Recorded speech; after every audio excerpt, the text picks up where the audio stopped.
one of the things I also wanted to I guess get your opinion on. So you took this like bit of a hiatus from adult and then went back after you did like the ICO. So why was there the stipulation that you had to stop webcamming to join the company? The thing that we were creating was a dating app that was already kind of pushing the barrier of like monetization, because we were looking to make a dating app where you would be basically financially rewarded for participating, like microtransactions basically. And so we were very careful to distinguish that this is not sex work. This is like just basically a more useful dating app. So it was bad look for them to have an actual sex worker on the team. So they're like, you can join, but you just can't be actively like doing the sex work, especially because we did our ICO in South Korea, who are absolutely not okay with any form of that stuff. Oh, okay. Well, then that makes sense. So when you decided to get back in to OnlyFans, you were mentioning that like now there's kind of like a dissonance a little bit between like your identity. Can you explain that a bit? Yeah. So I was actually escorting for about 1.5 years before I started OnlyFans. The pandemic hit. And then I was like, well, I should probably figure out a different way of doing this.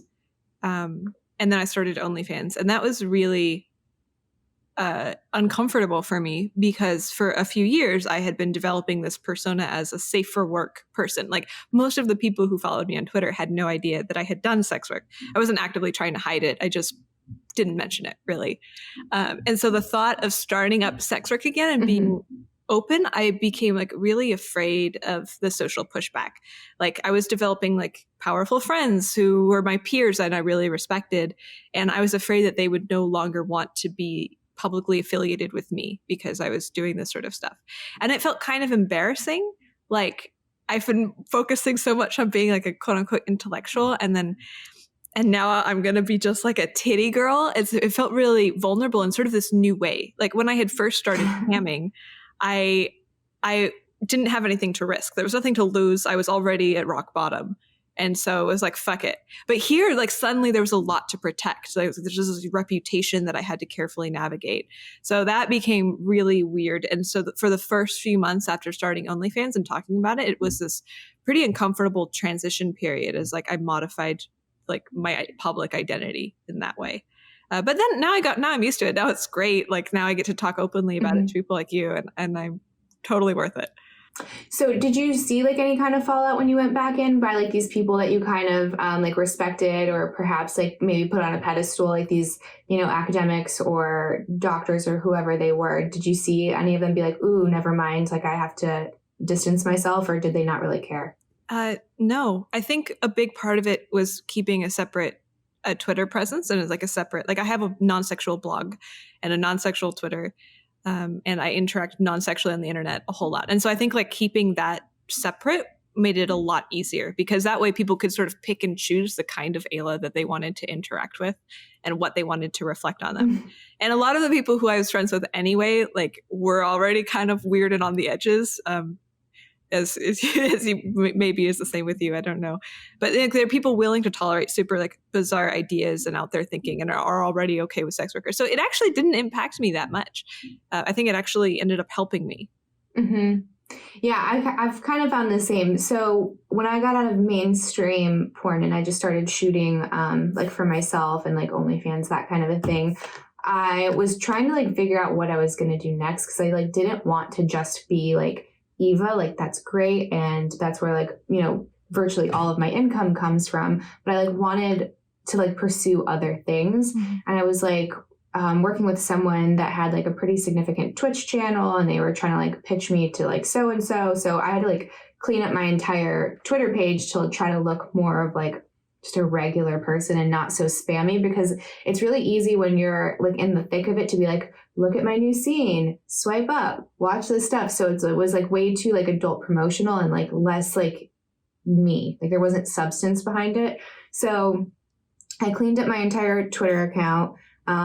The Twitch thing never worked out, but I ended up like just starting like sharing more of like my thoughts and like who I was. I put my real name out there because I'm like trying to create like that divide. Like there's Eva and there's Candice, and Candice is the real person and Eva kind of only exists in this one place, right? And that's what I wanted to like really get across, because I think a lot of the times when people treat us like shit, it's because they don't see us as real human beings. And I don't know why that is. I don't know like if part of it is because we're using fake names. I don't know if part of it is because so many people aren't sharing like anything of depth or like anything intimate or real. But I'm trying to like do my part in like breaking that down.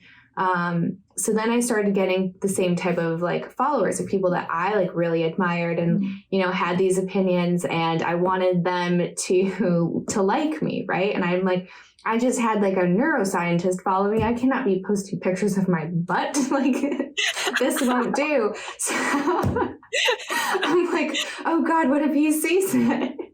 So these things would like go through my mind, and I would just like, I would get serious anxiety. So I was like, okay, so how can I like kind of flirt with this line? Because I have like a Candice Twitter account, but it's got like no followers and I don't put a lot of effort into it. And I'm like, I already have this one that's there. So like, I kind of want to just focus on that. So I like try to do everything in like the most like tasteful way that's like not so promotional. And so far, like no one's really cared. And some of the people that follow me, I'm like, why are you following me? Like you're a literal genius, like from Harvard. Why are you following me? But it's pretty cool.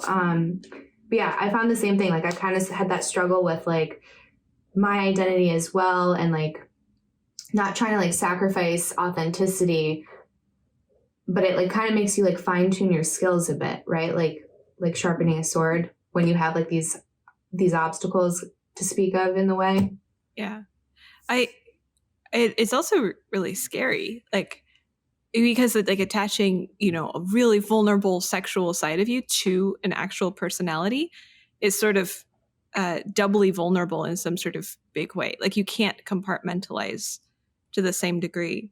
And I think that takes like a very specific kind of personality, which I guess both of us must have, which is really cool.